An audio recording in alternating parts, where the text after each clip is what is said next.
Shtëpia jote ka aromë zonje.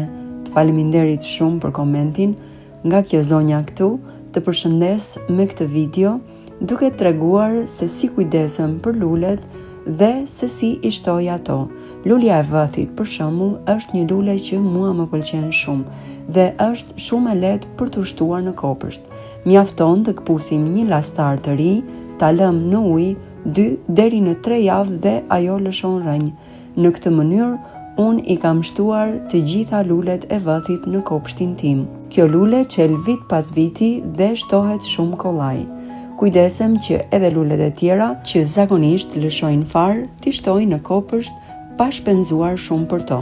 Kur lulet marrojnë fazën e lulëzimit, farat e tyre ose i ruajmë ose i shpërndajmë në kopësht dhe këto fara do na qelin rënjë dhe lule të tjera që lulëzojnë gjatë gjithë kohës. Të përshëndes dhe uroj gjithë të mirat.